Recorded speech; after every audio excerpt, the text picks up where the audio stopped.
제가 너희가 이 성전을 헐라 이 제목을 가지고 여러분과 함께 말씀을 좀 나눠보도록 하겠습니다.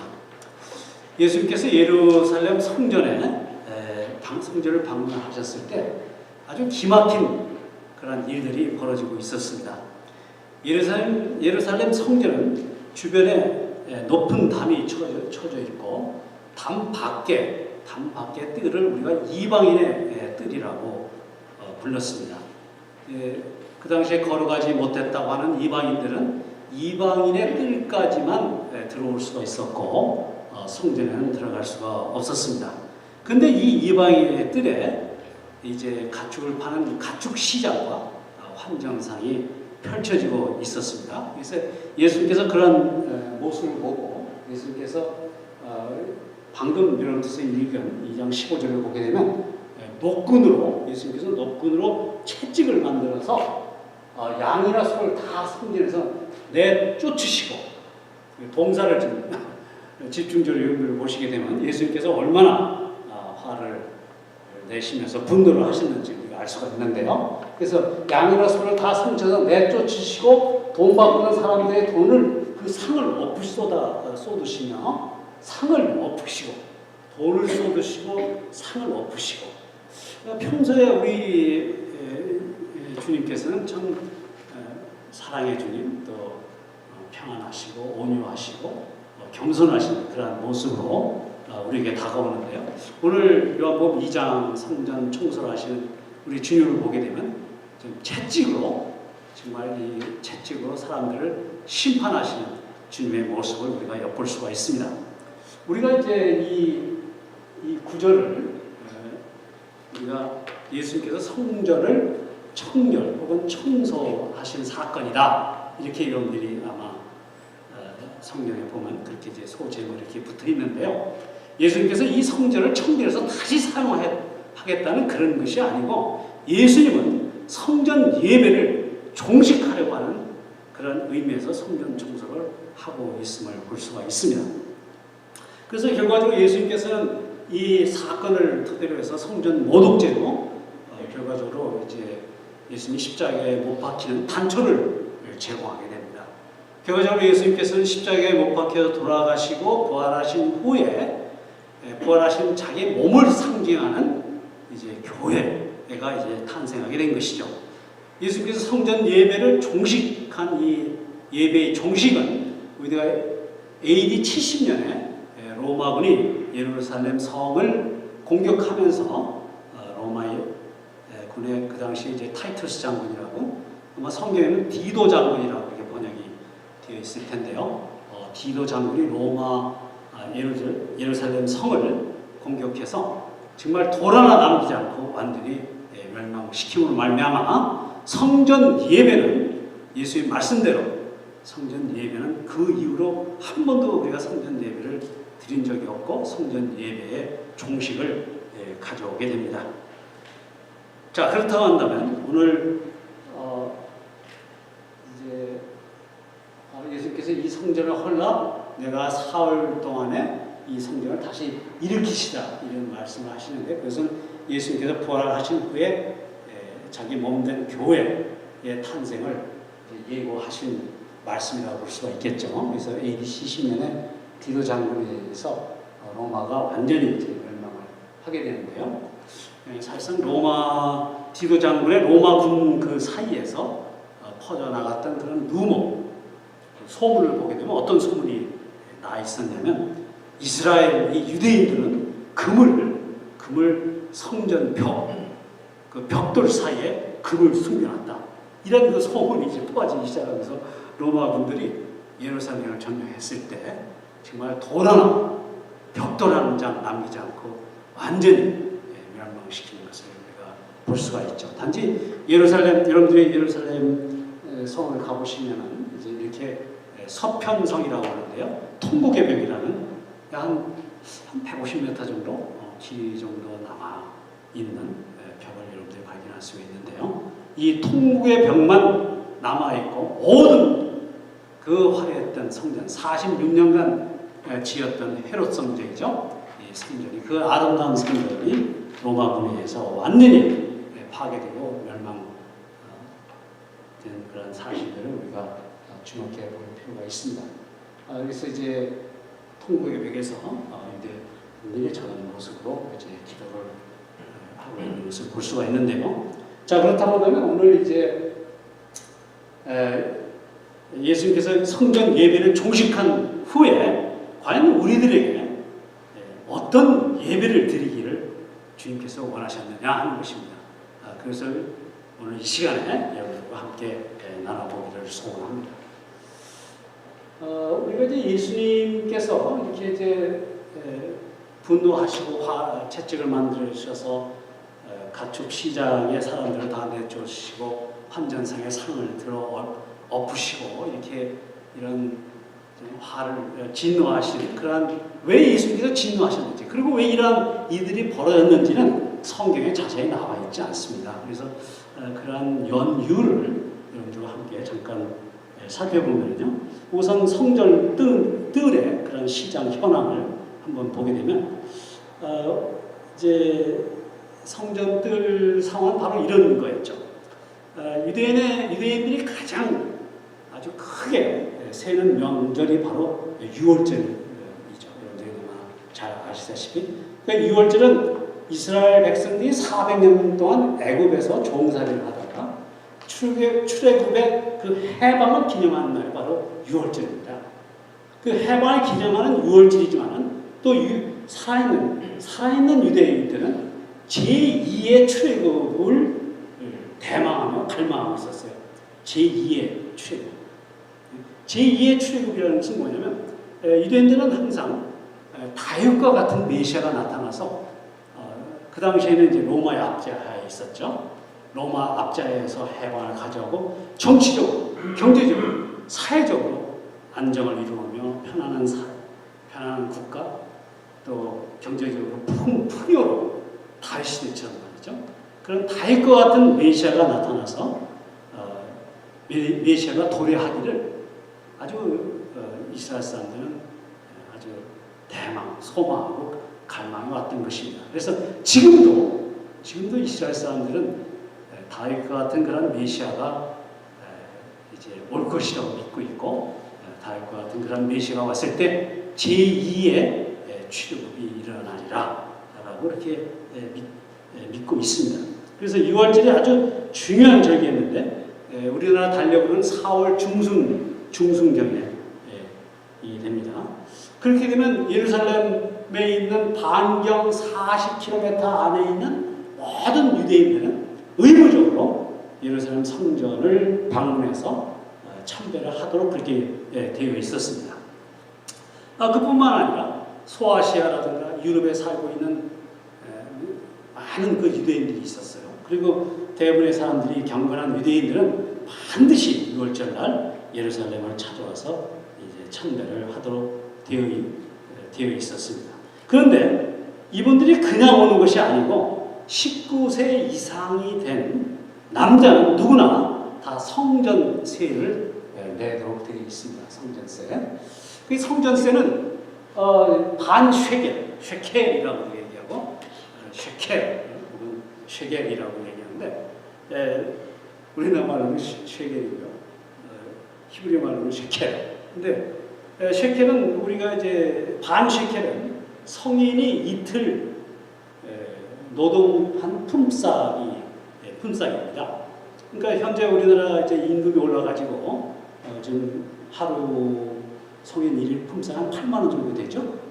그러니까 이틀 품삯이니까 성전에 들어가면 이빨에 심지어 16만 원을 내야 되는 상당히 그 고가의 성전세를 받았죠. 그런데 소아시아나 유럽에서 온 유대인들은 그쪽 나라에 자기가 살고 있는 나라의 화폐를 갖고 오기 때문에 타국의 화폐를 쉐켈로 바꿔야 됩니다.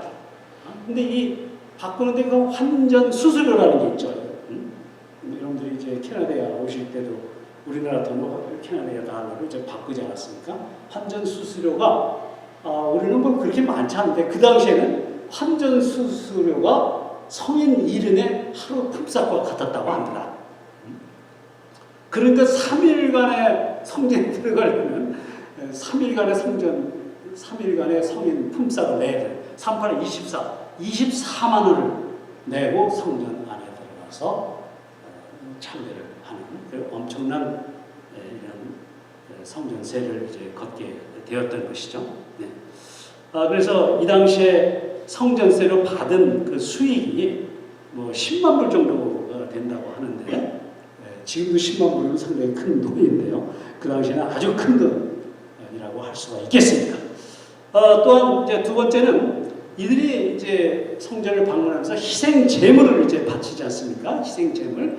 그래서 소나 양이나 비둘기를 이제 부자 사람들은 소를 바치고, 조금 중간층에 있는 분들 양을 바치고, 가난한 사람은 이제 비둘기를 바쳤죠. 그렇지 않습니까? 그런데 이 먼 나라에서 또 먼 곳에서 소나 양을 이게 끌고 오기가 상당히 어렵습니다. 그래서 먼 곳에서 빈손으로 와가지고 가축시장에서 그 희생 제물을 사가지고 희생 제물을 드리게 됐는데, 이때 이 엄청난 폭리를, 희생 제물을 팔면서, 가축시장에서 희생 제물을 팔면서 엄청난 폭리를 남겼다고 하는데요. 고중에 의하면 수입이 한 14만 불 정도가 되었다고 하는데, 이런 장사를 운영하는 무리가 바로 사두개인이라는 분파입니다. 우리가 유대인의 분파에서 대표적인 두 분파를 우리가 여러분들이 이제 배웠을 텐데요. 사두개인과 바리새인이라는 거죠. 이 사두개인은 성전을 중심으로 해서 모인 그 분파가 바로 사두개인입니다. 사두개인은 이렇게 가축시장에서 희생 제물을 팔고 성전세를 받고 또 그 환전 수수료를 받으면서 엄청난 부를 챙기기 시작을 합니다.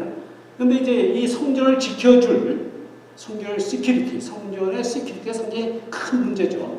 폭동이 일어날 수도 있고 강물들이 또 들어올 수가 있기 때문에, 그래서 이 성전의 시큐리티를 누구한테 의탁을 하냐면 로마 군에게 의탁을 합니다. 그래서 로마 군에게 정기적으로 일정량을 돈을 상납을 하고, 로마군은 그 대신 성전의 시큐리티를 보장하는 그런 로마군과 사두개인 사이에 그런 관계가 수립되어 있음을 알 수가 있습니다. 그래서 사두개인들은 로마군의 강력한 그 권력을 기호로 삼고 엄청난 부를 챙긴 것이 바로 사두개인 분파라고 볼 수가 있습니다. 반면에 그 바리새인은 이제 조그만 도시마다 전부 회당이 있었어요. 회당. 그 회당을 운영하는 사람이 바리새인과 서기관이었죠. 그래서 캐나다 예를 든다면 캐나다의 토론토에 성전은 딱 하나밖에 없었고, 오타와라든가 몬트리올 이런 퀘벡이라든가 상당히 큰 도시인데요. 하여튼 아주 소도시, 조그만 도시의 버나비라든가 예를 들면 버나비, 서리, 리치몬드 이런 데마다 전부 다 유대인의 회당이 있었고, 그 회당을 운영하는 사람이 바로 바리새인이었습니다. 이 바리새인들은 참 11조를 했고 일주일에 3일씩 금식을 했습니다. 또 구제 열심을 해가지고 이스라엘의 실질적인 지도자는 사두개인이 아니라 바리새인과 서기관들입니다. 근데 오늘 이제 사두개인이 등장을 하고 있는 것이죠. 인근에는 감람산에는 4개의 가축시장이 있었고, 감람산에서 이방의 뜰까지 가축시장이 확대되면서 아주 그냥 북새통을 이루고 있었습니다. 이방인의 뜰에서 예배를 위해서 기도하며 마음을 가다듬기를 원하는데, 이러한 성전이 완전히 장사의 소굴로 변하는 것을 보고 우리 주님께서는 아까 채찍을 드시면서 그 분노에 성전 청소를 하고 있는 것을 볼 수가 있습니다. 정말 이 성전이 시장바닥이 되었다는 것은 되는 것 그 자체는 표면적인 이유라고 볼 수가 있어요. 예수님께서 진정으로 이렇게 분노를 하신 것은 그렇게 갈 때까지 가버린 그런 유대교의 영적 상태에 분노를 하셨던 것입니다. 정말 예배에 알맹이는 없고 껍데기뿐인 유대교의 영적 상태를 볼 수가 있는데요. 이런 영적 상태는 상당히 오랫동안 지속이 되어 왔었습니다. 그래서 이런 형식적인 예배가 구약 시대부터 계속 지속되어 왔기 때문에 주님은 이러한 성전 예배를 종식하고 새로운 예배로 개혁을 하기를 원하셨던 것입니다. 우리가 신앙의 본질을 잃게 되면 형식에 자꾸 매게 되고 형식에 치유치게 되고 형식을 강화하지 않습니까? 본질과 형식, 양쪽의 시속계인과 같은데요. 본질을 우리가 잃었을 때 형식이 강화되는 것을 볼 수가 있는데, 그런 대표적인 예가 유럽의 교회라고 볼 수가 있습니다. 여러분들이 유럽의 교회를 가보면 전부 관광 명소로 바뀌어져 가고 있지 않습니까? 본질을 잃어버린 교회의 티피컬한 그런 모습이라고 볼 수가 있겠습니다. 자, 그렇다면 우리가 어떻게 신앙의 본질을 회복해야 되겠는가? 이 부분을 여러분들과 함께 나누기를 바랍니다. 첫 번째는 우리가 예배를 회복해야 되겠다 이 것입니다. 예배를 회복함으로 말미암아 우리 신앙의 본질을 우리가 회복할 수 있다는 것입니다. 우리가 예배 그러면은 주일날 예배당에 와서 예배드리는 것을 우리가 연상을 하게 됩니다. 주일날 우리 성도들이 다 함께 모여서 하나님께 예배드리는 건 참으로 이거 중요한 일입니다. 그러나 예배는 주일날 예배드리는 것 이것을 포함해서 아주 광범위하고 포괄적인 그런 개념을 갖고 있음을 우리가 알 수가 있는데요. 우리가 예배의 핵심은 하나님 되게 하는 것입니다. 하나님을 하나님 되게 하는 것이고 하나님을 하나님으로 인정하는 것이 바로 예배의 핵심인 것입니다. 하나님을 하나님 되게 하십니다. 하나님을 하나님으로 인정하는 것이 예배의 핵심이라는 것입니다. 우리가 영어로 예배를 워십이라고 얘기하는데 이 워십은 워스와 쉽의 합성어죠. 그 워스라는 말은 가치가 나간다, 합당하다, 타당하다 그런 뜻인 것이죠. 그래서 하나님께서 하나님 되시기에 합당한 분이라고 고백하는 것이 바로 예배라는 것입니다. 이 참 예배라든가 믿음이라든가 이런 것이 형이 상학적인 개념이기 때문에 좀 쉽지 않은데요. 좀 오늘 주제가 좀 어려운 주제일 수도 있지만 우리가 매일 드리는 예배이기 때문에 좀 더 분명하게 그 개념을 여러분들이 한번 이렇게 알아두시는 것도 큰 도움이 되리라고 믿습니다. 그래서 이런 예배는 하나님을 하나님 되게 하고 하나님으로 인정하는 것이다. 또 우리의 고백이다. 이렇게 얘기할 수 있고 다른 분들은 또 어떻게 얘기하면 예배는 하나님께 영광을 돌리는 것이다. 하나님께 모든 영광을 돌리는 것이다. 그런데 제가 지난번 설교 때 여러분들에게 영광을 돌린다는 것은 하나님을 기쁘시게 하는 것이다. 이렇게 쉬운 말로 그렇게 표현한다라고 말씀했는데요. 하나님께 영광을 돌릴 때는 어떻게 하나님을 기쁘시게 하냐면 하나님이 갖고 있는 속성이 있어요. 그렇죠? 하나님이 좀 전지전능하시다든가 사랑의 하나님, 인자하신 하나님, 무소부재의 하나님 이런 하나님의 속성을 우리가 듣고 알고 깨달았을 때 정말 하나님답구나. 정말 하나님을 하나님으로 인정하는 것. 그것을 우리가 하나님께 영광을 돌린다고 하고 그것을 또한 우리가 예배라고 하는 것입니다. 그런데 우리가 하나님을 하나님으로 인정하는 것을 꼭 주일날 이렇게 오셔서 여기 나오셔서 주일날만 하나님을 하나님으로 인정하면 되겠습니까? 여러분들 그게 맞습니까? 맞아요? 틀려요?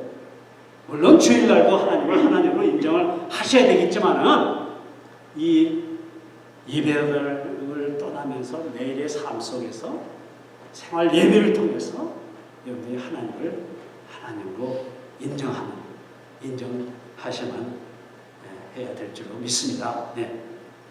언제 어느 때든지 어느 곳에든지 하나님을 하나님으로 인정하는 우리 모두가 되시기를 주님의 이름으로 축원을 드립니다.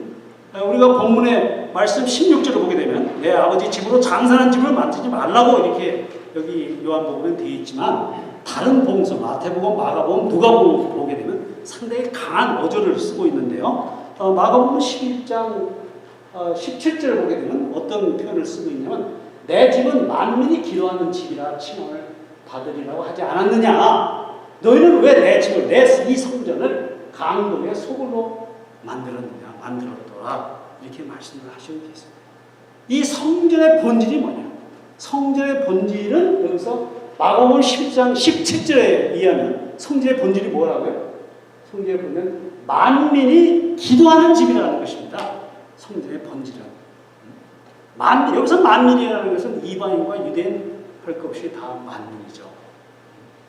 만민이 기도하는 집이 바로 성전이라는 것입니다. 그 성전을 너희들이 강도의 소굴로 지금 만들었다는 것입니다. 그래서 이 기도라는 것은 기도의 행위는 우리가 기도한다는 것은 바로 그것이 예배의 행위와 that's exactly same. 똑같다는 것입니다. 기도는 예배고 예배는 기도입니다. 우리가 기도할 때 제가 캐슬릭의 좋은 점 하나 저보고 꼽으라고 한다면 캐슬릭의 그 커피라고 얘기하나요? 커피? 그 앞에 그 앉아있는 의자를 보게 되면 무릎을 꿇도록 돼 있죠? 구교에 가보면 캐슬릭 처치 한번 가보셨어요? 가보신 분 계신가 모르겠네. 예. 그럼 무릎을 꿇도록 돼 있어요. 우리는 그냥 여기 앉아있지만 저는 이 기도는 무릎을 꿇는 거거든요. 무릎을 꿇는다. 무릎을 꿇는 그 동사 어원이 바로 예배라는 것입니다. 기도는 예배고 예배는 기도다. 그래서 우리는 예배의 핵심인 기도를 통해서 신앙의 본질을 우리는 회복해야 하겠습니다. 이방인들은 성전에 들어갈 수 없어서 이방의 뜰에서 하나님께 기도해야 되는데 그곳이 지금 그곳마저 재물을 사고 파는 시장으로 만들어 장사하고 있는 모습을 예수께서 보셨을 때 예수님은 너희들이 성전을 강도의 소굴로 만들었다고 하시면서 분노하고 계신 주님의 심정을 우리는 이해할 수가 있습니다. 하필 왜 강도라는 표현을 쓰셨을지 모르겠어요. 강도의 소굴. 왜 하필 강도라고 했을까? 강도는 이기심과 자기 중심적인 욕망이 가장 잘 드러나는 표현인 것입니다. 그래서 성전을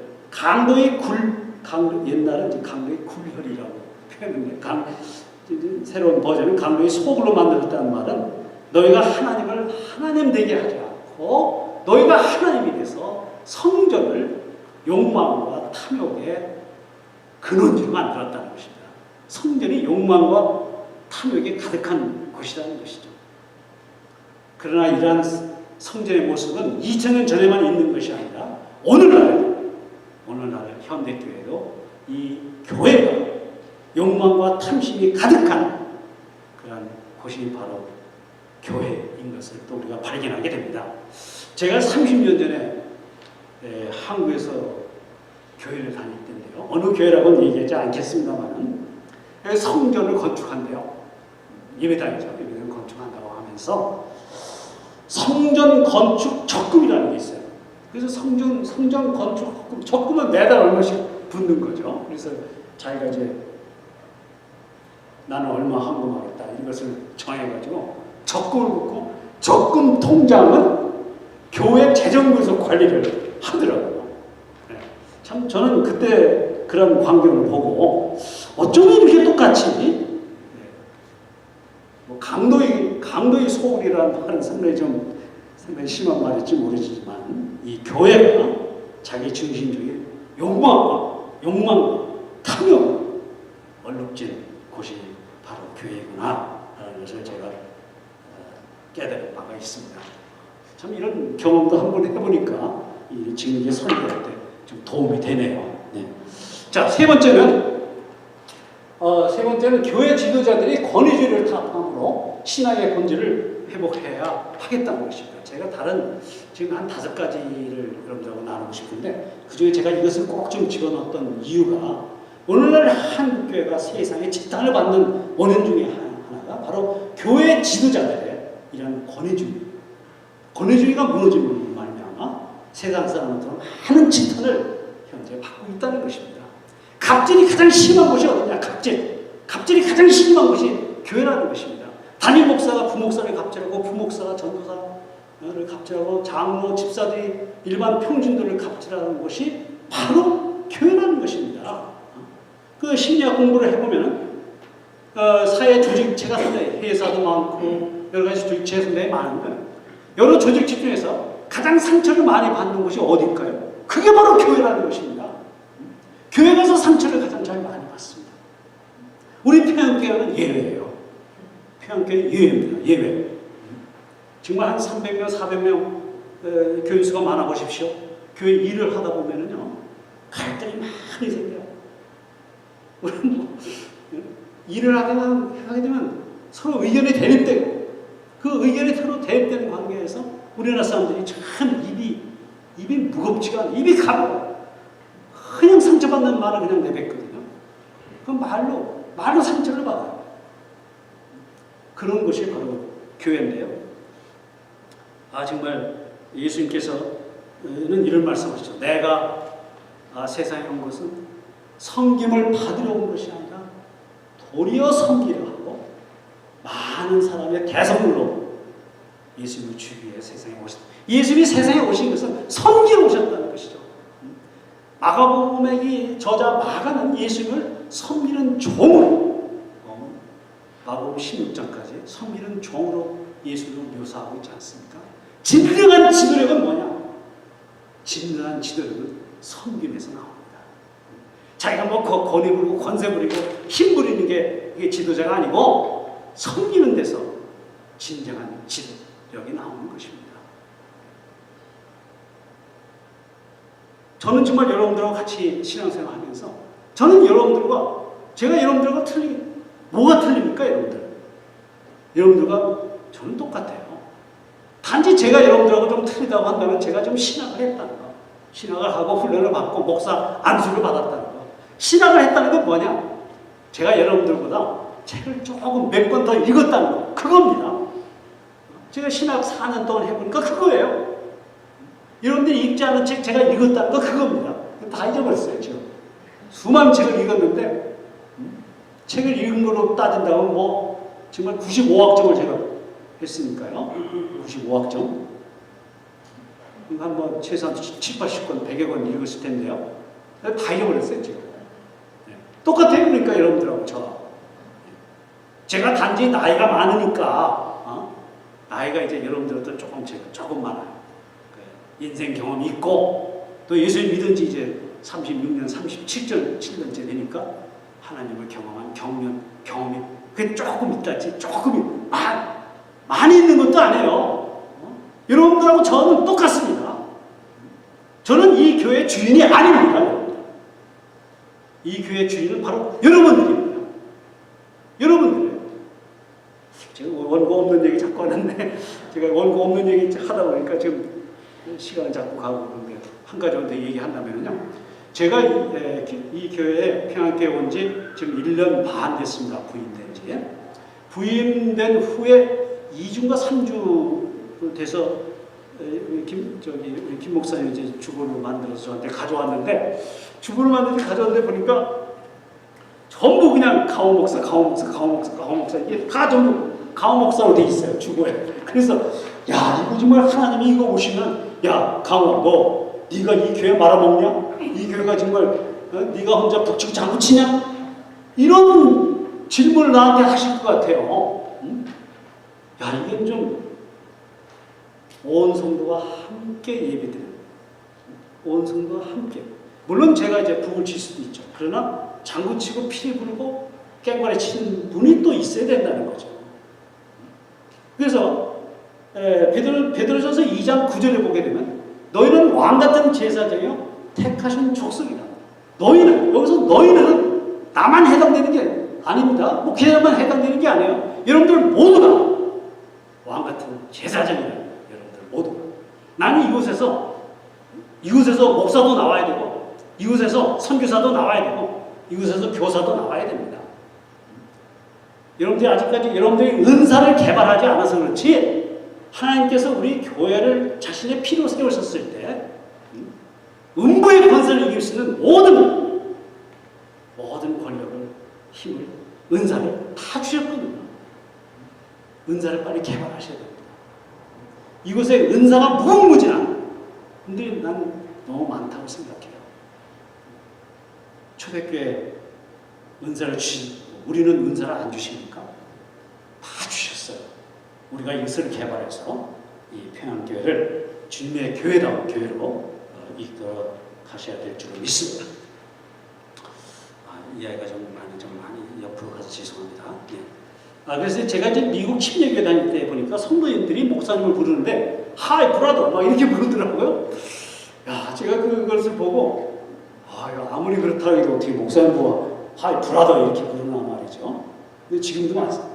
근데 이분들이 또 이제 목사님을 세워주고 목사님의 권위를 인정할 때는 정말 좀 대단해요. 또 순종하는 모습을 보게 되는 참 대단한 모습을 볼 수가 있습니다. 네 번째, 우리가 가시적인 성전 예배를 종식시킴으로 신앙의 본질을 회복할 수가 있다는 것입니다. 가시적인 예배를 종식시킨다. 이 말이 참 상당히 좀 쉽지 않을 텐데요.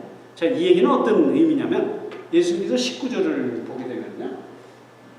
너희가 이 성전을 헐라는 거다. 예수님께서. 너희가 이 성전을 헐라. 46년 동안 지은 저 아름다운 성전을 예수님께서는 과감히 이 성전을 헐라는 거예요. 내가 사흘 동안에 다시 일으키리라.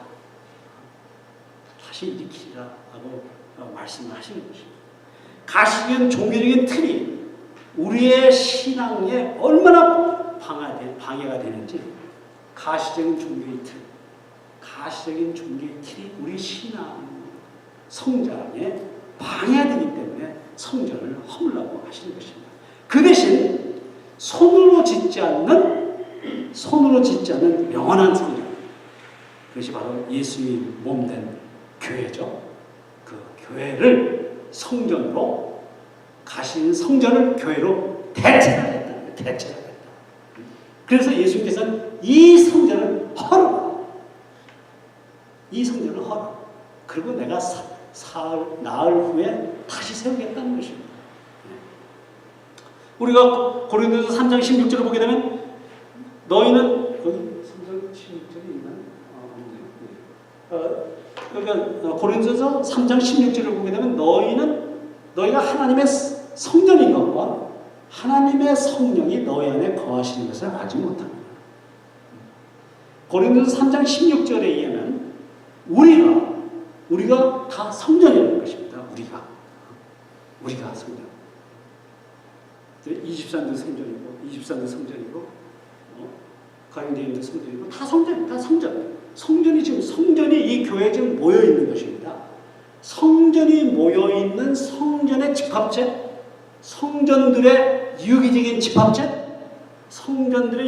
집합체가 뭐다? 그것이 바로 교회라는 것입니다. 성경은 예배당을 교회라고 얘기한 적이 없습니다. 한번 예배당이 교회라고 이렇게 적혀있는 성경이 있으면 저한테 좀 가져와 보세요. 절대 성경은 예배당을 교회라고 부르지 않고 교회 건물을 교회라고 부르지 않습니다. 그리스도의 몸을 교회라고 부릅니다. 근데 그리스도의 몸은 어떻게 구성되어 있느냐? 그리스도의 각계의 지체들이 모여서 몸을 구성하는 것이죠. 그래서 지금 비록 우리가 소수지만 이렇게 모여있는 바로 이것이 교회라는 것입니다. 이것이 교회다. 우리가 이러한 개념을 받아들임으로 말미암아 신앙생활에서 신앙의 자유함을 우리가 누려야 하겠습니다. 그동안 우리는 너무 이 신앙생활을 예배당 중심으로 생각해 왔던 것이 사실입니다. 그래서 아마 여러분들이 이런 말씀을 혹시 들었을지 몰라요. 미스터 킴은 직장생활도 잘하고 신앙생활도 잘한다. 그 이야기는 뭐냐면 미스터 킴은 직장에서는 일도 잘하고 교회도 잘 나가고 수요일날도 잘 나가고 또 교회에서 금요일날 어떤 무슨 커뮤니티 모임이 있을 때도 잘 나가고 주일 예배도 잘 나간다라고 이렇게 우리가 오해를 할 수가 있다는 것이죠. 그러나 신앙생활은 반드시 예배당에 나와야 혹은 교회 건물에 나와야만이 신앙생활을 하는 것은 아니지 않습니까, 여러분들? 그래야 안 그래요. 신앙생활이 꼭 주일날만 여기 나와서 이렇게 하는 게 바로 이것만이 신앙생활입니까? 그건 아니잖아요. 그래서 지금 가시적인 성전을 헐라, 그리고 신앙의 자유함을 누려라, 공간적인 개념을 버려라, 이런 얘기를 자꾸 이제 하게 되는 것입니다. 우리가 항상 신앙생활을 예배된 중심의 교회 활동으로 우리가 이해한다고 한다면 우리는 유대인과 같은 잘못을 범할 수가 있다는 것입니다. 우리는 하루속히 공간 신앙에서 벗어나서 우리가 자유함을 누려야 됩니다. 공간 스페이스, 공간 신앙이에요. 공간 신앙. 예배당이 공간이죠. 교회가 공간입니다. 예배당에 가야만, 교회를 가야만 우리가 신앙생활을 하는 것처럼. 물론 그렇다고 해서 제가 무교회주의자가 아닙니다, 여러분들. 또 그렇게 오해하시면 저를 크게 미스언더스탠드 하시는 거예요. 우리는 교회 공간이 필요하긴 해요. 이렇게 모여서 예배드릴 때도 필요하고, 교회 훈련과 제자 훈련, 이런 훈련을 받기 위해서, 성경 공부하기 위해서 우리가 스페이스가 필요합니다. 그리고 우리가 온 성도가 함께 주일날 이렇게 모여서 예배드리는 것, 이건 너무나 중요합니다.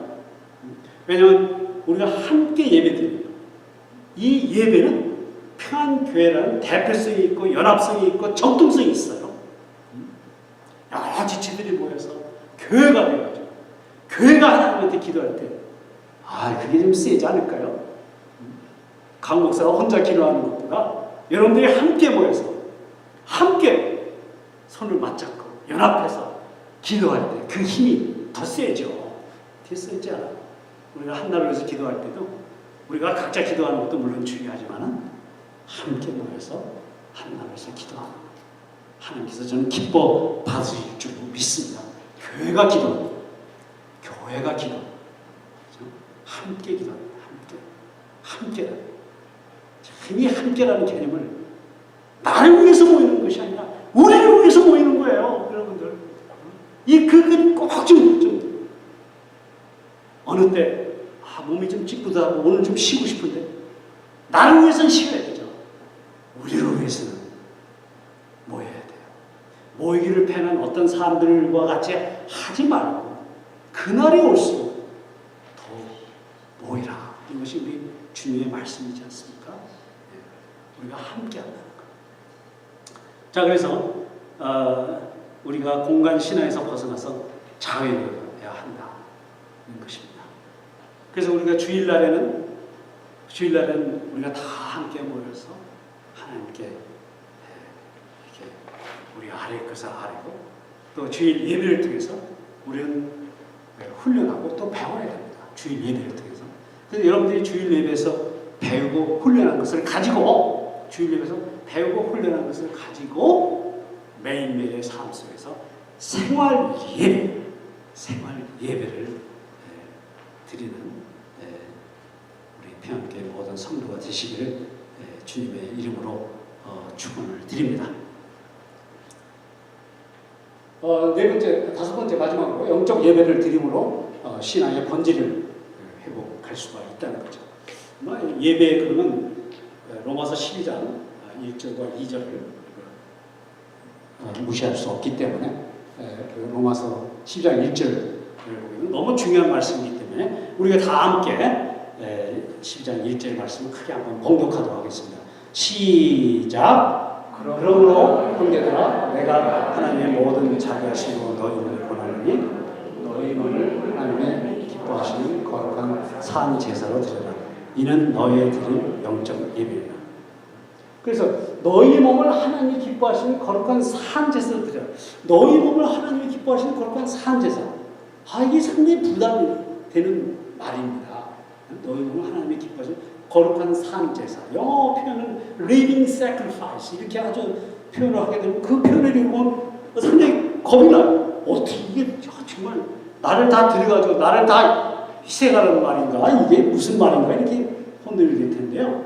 정말 이 말은 공간 예배에서 탈피해서 공간 예배부터 자유로워서 매일매일 생활 예배, 매일매일 언제 어디서든지 간에 하나님을 하나님 되게, 하나님을 하나님으로 인정하는 생활 예배를 드리는 언제 어디서든지, 그것이 바로 리빙 세크리파이스, 산 제사라고 저는 믿습니다.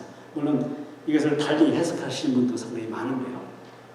저는 지금 본문과 쭉 같이 연관돼서 우리 주님께서 원하시는, 신약교회에서 원하시는 가장 중요한 건 매일 예배, 생활 예배를 원하시고 계시거든요. 그래서 예배가 반드시 예배당에서 드리는 예배뿐만 아니고 이 예배당을 벗어나서 진정한 예배, living sacrifice, 하나님이 기뻐하시는 산 제사는 바로 생활 예배라는 것입니다. 저 무교회주의자 아니에요, 여러분들. 무교회주의자라고 오해하시면 큰일 납니다. 두 번째는 로마서 12장 2절 다시 한번 번거하겠습니다. 시작. 너희는 이 세대를 본받지 말고 오직 마음을 새롭게 함으로 변화를 받으라. 하나님의 선하시고 기뻐하시고 온전한 뜻이 무엇인지 분별하더라. 너희는 이 세대를 본받지 마라. 이 세대, 이 세상의 가치관을 따르지 마라. 성경의 가치관을 따라라. 그리고 하나님이 기뻐하시고, 하나님이 선하시고 기뻐하시고 온전하신 뜻, 하나님의 뜻, 하나님이 기뻐하시는, 우리 신앙생활의 궁극적인 목표는 하나님을 기뻐하면 하나님을 기쁘시는 것입니다. 하나님을 기뻐하면, 하나님은 언제 기뻐할까요? 자기를 알아주면 제일 기뻐하죠. 하나님을 하나님 되게 하고, 하나님이 하나님이구나. 이 피조물들이 정말 아버지는 아버지다워. 우리 엄마 최고야. 우리 엄마는 정말 엄마야. 이렇게 했을 때 엄마는 기분이 째지는 거죠. 그렇지 않습니까? 우리가 하나님을 인정하는 것. 이거 말고 하나님이 뭘 기뻐하겠어요? 그것이 바로 영적 예배라는 것입니다. 이러한 영적 예배를 드리는 우리 평안교회 가족 모두가 되시기를 주님의 이름으로 축원을 드립니다. 제가 오늘 딴 길로 많이 새가지고 10분 정도 오버된 것 같고요. 죄송합니다. 제가 기도하고 마치겠습니다. 거룩하시고 사랑하신 아버지 하나님,